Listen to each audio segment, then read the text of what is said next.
Now to a story you'll see only on 6. And believe us, no other local TV station would tackle this story. A controversial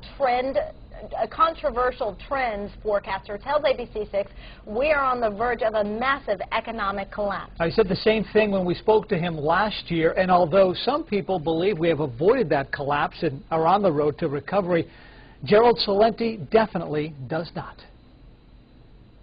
It did collapse. It collapsed in March of 2009. The world equity markets collapsed.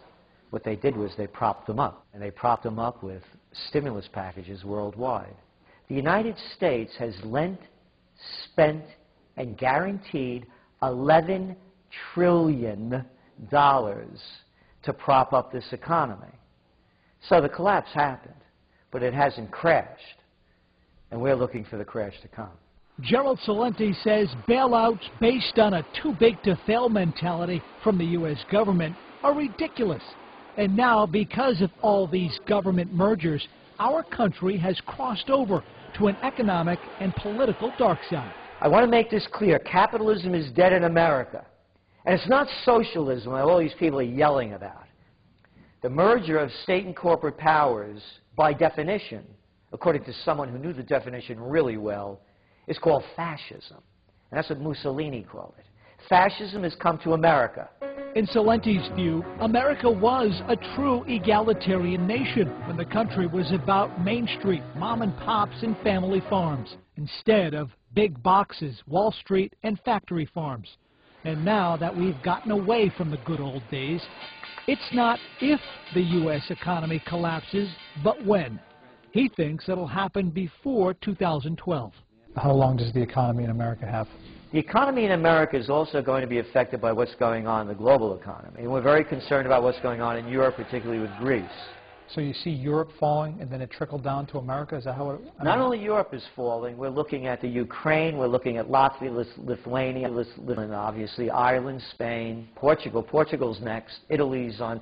France, UK. The UK has a budget deficit to GDP is that of Greece. So you're saying the stimulus that they propped up those countries, the economies there, can't sustain itself for much longer, and then eventually the weight of what? The debt, I would assume, is too much for those countries and the economies collapse? Yes, they default on their debt. They're defaulting on sovereign debt. And we're concerned the same thing's going to happen in the United States at some point. You cannot keep taking on debt. So is this definite? Are we doomed on a one-way ticket to economic Armageddon by 2012? No.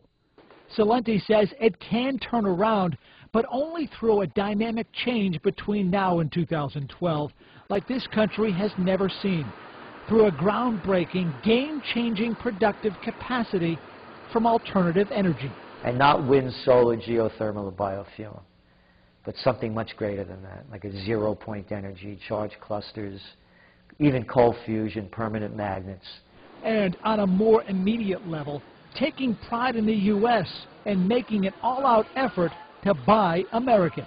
America needs to make its own. You have a company in America, jeans, shoes, shirts, computers, cameras, and you stamp a real label on there, made in America. You think people will buy it? Of course they will. We don't have to buy from China. So there is a glimmer of hope, but Celente is also predicting a bank holiday to stop a run on the banks, a 9/11-style attack on the U.S., and a U.S.-led global war sparked by an incident with Pakistan or Iran. So is this guy on the mark, or is he nuts? What do you think? In just a moment, Rhode Island's own leading economist weighs in on Mr. Celente's dire forecast.